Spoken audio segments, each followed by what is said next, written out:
Kan ek God se arm draai, sodat hy doen dit wat ek hom vra? Kan ek hom oortuig? Kan ek hom ompraat om my gebede te beantwoord, soos wat ek het graag wil hê hy dit moet antwoord? Miskien is dit nie die regte vraag nie. Die regte vraag is, vertrou ek God genoeg om te doen dit waarvoor ek vra? Vertrou ek hom werklik genoeg vir 'n oplossing in my situasie? Wel, om iemand te vertrou, moet 'n mens hom eers leer ken. En as jy God ken, sal jy weet, hy wil net die beste vir jou gee. En ons leer God se karakter ken, wie hy werklik is, deur sy woord. En Jesus het juis gekom om vir ons die vaderhart van God te kom wys.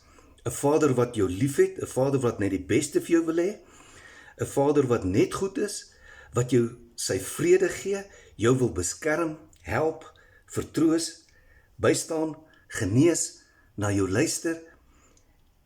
En hoe meer ons die woord lees, hoe beter leer ons hom ken. Ek dink nou net vanaand aan Psalm 86 byvoorbeeld. Maar dit sal goed wees as 'n mens net 'n lys maak van God se karaktereienskappe en dit elke dag hardop vir jouself te lees, totdat jy dit glo.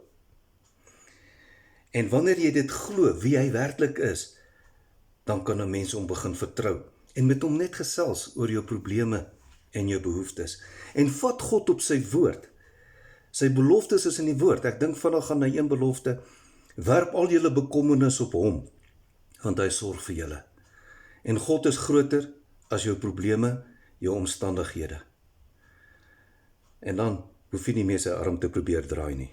En dan sal jy 3 dinge weet, dat God jou liefhet, jou hoop is op sy beloftes, en jou geloof is gefokus op wie hy is, en nie op jou probleme nie.